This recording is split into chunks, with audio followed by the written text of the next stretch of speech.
In this lesson, we'll look at the evolution of vertebrates, and we'll tell the vertebrate story as one branch on the larger tree of life. Now, it was Charles Darwin who invited us to think about the tree of life metaphor. On the right here, we see one of his notebook pages, and he has sketched out a tree. He writes the word "I think" above it. What he was thinking was that one species might be able to branch into multiple daughter species. If so, then species had common ancestors in the past. On the left, we see a modern version of the tree of life. Every species has its little icon at the tip of a branch, and all of the branches are connected at some point. So any two species will have a common ancestor. For example, any two birds, the birds are in pink up here, and the mammals are in orange. Any mammal and any bird has a common ancestor right here, because we just go down the branch back in time and we find out where the two branches converge. Of course, at the trunk of the tree, the bottom of the tree, will be the origin of life.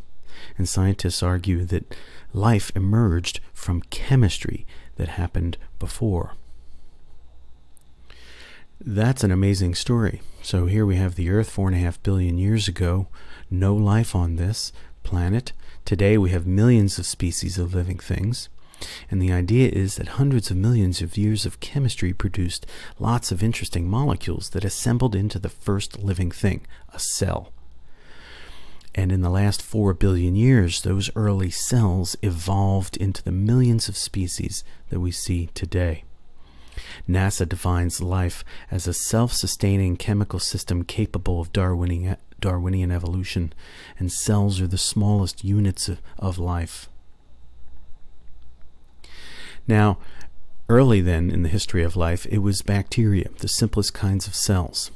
Now, they evolved all kinds of ways of eating different kinds of nutrients, and they also evolved the capacity for photosynthesis. So some bacteria invented the ability to harness sunlight, use that energy to power some interesting chemistry to produce sugar, food. In time, bacteria evolved into more complex cells that were larger and more complex and able to move around and consume other cells. So we have the emergence of the first predators.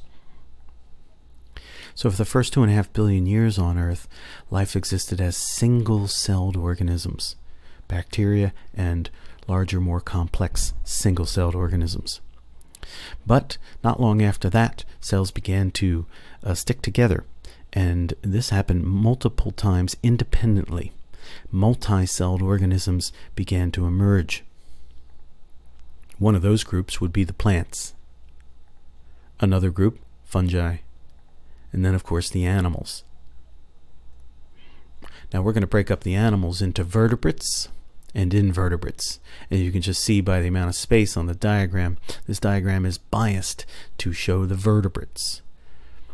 Here are the invertebrates down here.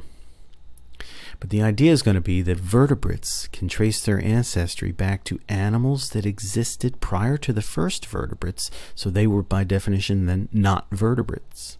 And of course those animals can trace their history back to the origin of life. Now, in earlier lessons, we learned that Charles Darwin amassed lots of evidence to argue against the special creation hypothesis. Charles Darwin argued that species changed, and one exhibit was the fossil record. Now, the fossil record wasn't that good in Darwin's time, but we're going to use the vertebrates here to tell the story of the vertebrates. So here we have fish, amphibian, reptile, mammal, bird, and here is the fossil record, found all over the world in rocks of the appropriate ages. The first vertebrates on the planet were fish, and sometime later we have fish and amphibians, and the Darwinian suggestion here is that a fish species evolved into the first amphibians. Now, not all fish did that, of course, because we still have fish, so most of the fish that were around did not evolve into amphibians. Just all it takes is one species of fish evolving into a new group of vertebrate. So on our tree, the fish would be in blue here. Now notice the first fish did have earlier ancestors that were not fish, but here we're going to locate the first vertebrates right here in blue. The next evolutionary step was the evolution of limbs, tetrapods, 4 limbs, and we see that in the amphibians. Now those amphibians evolved into reptiles, and the reptiles then are going to sort of branch into mammals and then into more reptiles. So we have an early reptile that is going to be the common ancestor of mammals and all subsequent reptiles. So here we see the mammals in orange, and then the reptiles in yellow. The amphibian was in yellow too, so here's the amphibian group here.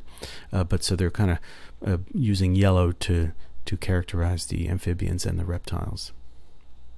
Now some of those reptiles evolved into dinosaurs, and some of those dinosaurs were the ancestors of today's modern birds in pink.